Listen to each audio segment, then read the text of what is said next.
તો તમે પણ 1600 મીટરના ટાઈમિંગને 5 મિનિટની અંદર લાવવા માંગો છો તો આ વિડીયો છે ખાસ તમારા માટે, જેની અંદર આજે હું તમને એક નહીં બે નહીં પણ પૂરા 3 શેડ્યુલ આપીશ. ઘણા લોકો શું હોય છે કે ખાલી એક શેડ્યુલ હોય છે તેને ફોલો કરતા હોય છે, પણ તમારે સમજવું જોઈએ કે તમારી બોડીનો ટાઈપ, તમારા પરફોર્મન્સનો ટાઈમિંગ, પછી તમારી બોડીની કન્ડિશન, આ બધી વસ્તુ અલગ અલગ હોય છે, જેની માટે તમારું શેડ્યુલ પણ અલગ હોવું જોઈએ. આજે મેં ટોટલ 3 શેડ્યુલ બનાવ્યા છે, જે એક બિગિનર એથ્લીટ, એક ઇન્ટરમીડિયેટ અને એક એડવાન્સ એથ્લીટ માટે છે. અને જો તમે તમારી કેપેસિટી પ્રમાણે અને તમારા ગોલ ઓરિએન્ટેડ વર્કઆઉટ કરશો તો તમારું ટાઈમિંગ નીચું આવવામાં કોઈ નહીં રોકી શકે. હવે વાત કરીએ આપણે બિગિનર એથ્લીટ માટેનું વર્કઆઉટ પ્લાન માટે, જેની અંદર તમારે સમજવાનું છે કે બિગિનર છો એટલે કે તમારું એન્ડ્યોરન્સ નથી, તમારી પાસે સ્પીડ નથી, તમારા પાસે સ્ટેમિના નથી, તો તેને ગ્રેજ્યુઅલી ઇન્ક્રીઝ કરવાનું છે. જેના માટે તમારે સ્ટાર્ટિંગ શેનાથી કરવાનું છે? વોકિંગથી. સોમવારના દિવસે તમારે શું કરવાનું છે કે સૌથી પહેલા તો તમારે કરવાનું છે વોર્મઅપ, જેની અંદર મેં એક ઓલરેડી આ વોર્મઅપ રિલેટેડ વિડીયો બનાવેલો છે, જેમાં તમે રનિંગ વિથ એકેની આપણી યુટ્યુબ ચેનલમાં જોઈ શકો છો. અને વોર્મઅપ થયા પછી તમારે 4 થી 5 રાઉન્ડ વોકિંગ કરવાનું છે. તેના પછી તમારે સ્ટ્રેચિંગ કરીને વર્કઆઉટ પૂરું થશે. મંગળવારના દિવસે તમારે પાછું વોર્મઅપ કરવાનું છે, પછી તમારે 7 થી 8 રાઉન્ડ વોકિંગ કરવાનું છે, અને પછી સ્ટ્રેચિંગ, અને પછી તમારું વર્કઆઉટ પૂરું. બુધવારના દિવસે તમારે પાછું વોર્મઅપ, પછી તમારે 3 round walking, 1 round jogging, 2 round walking, એવી રીતે તમારે કન્ટિન્યુઅસલી ચાલુ રાખવાનું છે ટોટલ 15 મિનિટ સુધી. ગુરુવારના દિવસે તમારે પહેલા તો જઈને વોર્મઅપ કરવાનું છે, પછી તમારે 2 રાઉન્ડ વોકિંગ કરવાનું છે, એના પછી 2 રાઉન્ડ હશે તે તમારે રનિંગ કરવાનું છે સ્લો, અને પછી 1 રાઉન્ડ તમારે વોકિંગ કરવાનું છે. આવો ટોટલ તમારે 2 થી 3 સેટ કરવાના છે.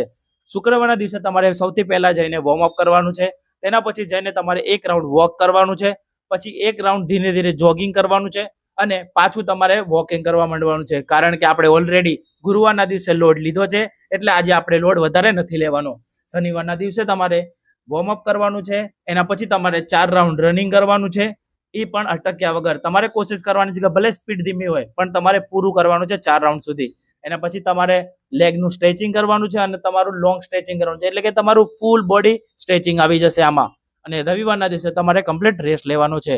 તો આ હતું એક બિગિનર એથ્લેટ માટેનું વર્કઆઉટ પ્લાન. હવે વાત કરીએ આપણે ઇન્ટરમીડિયેટ માટેનું.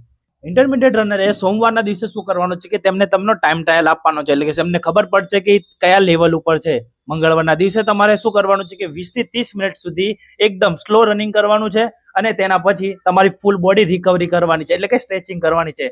કારણ કે આપણે ઓલરેડી સોમવારે લોડ આપ્યો છે, આપણે બેઝ દોડ્યા છીએ, આપણી બોડી ટાઈટ હશે, એટલે મંગળવારે આપણે રિકવરી રન લેશું.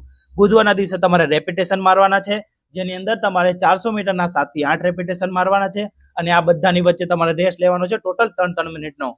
ગુરુવારના દિવસે તમારે સ્ટ્રેન્થ એટલે કે સ્ટ્રેન્થ ટ્રેનિંગ કરી શકો છો, અથવા તમારે હિલ વર્કઆઉટ કરી શકો છો, જેની માટે તમે હિલ રનિંગ અથવા એબીસી ડ્રીલ કરી શકો છો.